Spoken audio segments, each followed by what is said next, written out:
بيرجعوا بذكرونا المغاربة انهم ظهر العرب الوحيد في اوروبا. شوية رجال عملوا توتر ما عملته 22 دولة عربية.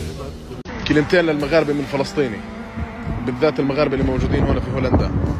قسما بالله العلي العظيم انكم رجال، وانا بصراحة بعد ما شفت هذا المنظر عرفت وايقنت انه فعلا لو تفتح الحدود راح ياكلوا الاخضر واليابس. وكلمة كمان، طلعتوا ارجل من اللي وقفنا جنبهم وطول عمرنا واحنا نأيدهم، وبالاخر راحوا رفعوا اعلام الكيان وصور نتنياهو. تحياتي للشعب المغربي الاصيل. طبعا انا كفلسطيني بحب احيي المغرب واسود المغرب واسود الصحراء واسود الاطلس.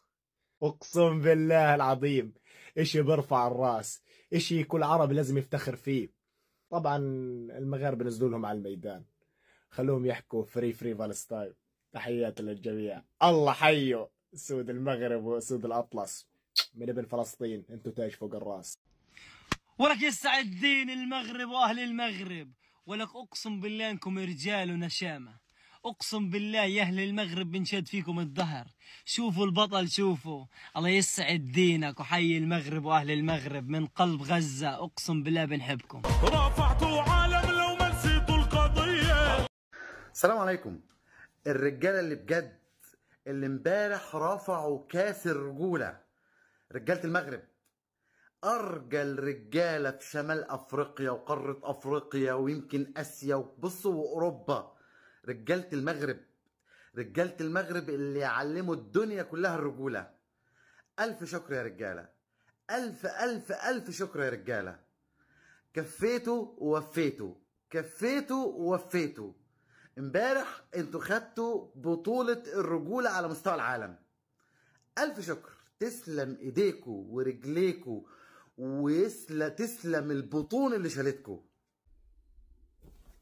رفعتوا راسي وفرحتوني. اخواتي المغاربة في امستردام خلتوني رافع راسي. فيديوهاتكم قاعد عمال افرجها للناس في جوهانسبرج طول ما انا ماشي. اي حد بقابله بفرجه اقول له دول اخواتي لحمي ودمي بيدافعوا عن اطفال فلسطين. ايه العظمه دي وايه الجمال ده وايه الحلاوه؟ والله بحبكم يا اخي، والله بحبكم اكتر ما كنت بحبكم. عرفتونا ان احنا كلنا حاجه واحده، كلنا بندافع عن بعض، كلنا بننصر المظلوم. رجالة المغرب وحلاوة رجالة المغرب، انتوا مطرودين من على الارض كلها بامر من الله. عايز احرار العالم يعترفوا بيكوا كده؟ طب ازاي؟ بنبسط قوي من الاخبار دي. تسلموا يا اهل المغرب، والله اثبتوا ان انتوا فعلا رجال على الارض. والله اثلجتوا صدورنا يا شباب الاطلس المغاربه، والله اثلجتوا صدورنا. يعني في واحد صار يصلي اسلم. واحد صار يقول فري فري بالستاين يما شافوه اللي هو راكع وساجد. والله العظيم يا اخوان، اللي صار يصلي واللي صار يكبر وصار فري فري بالستاين. الله حيهم شباب الاطلس، الله حيهم. ولك يسعد دين المغاربة، الله حيه، الله محيي أصلكم، الله محيي هيك الأبطال والأحرار اللي فيكم. أقسم بالله بتمردغوا في الأرض، الصهاينة بتمردغوا من المغاربة حبايبنا وإخوتنا. ولك عاشوا، أقسم بالله عاشوا. هاي الناس اللي احنا دائما بنحكي عنها، هاي الناس اللي احنا دائما بننادي باسمها، هاي الناس اللي دائما بنحكي عنها أحرار العالم.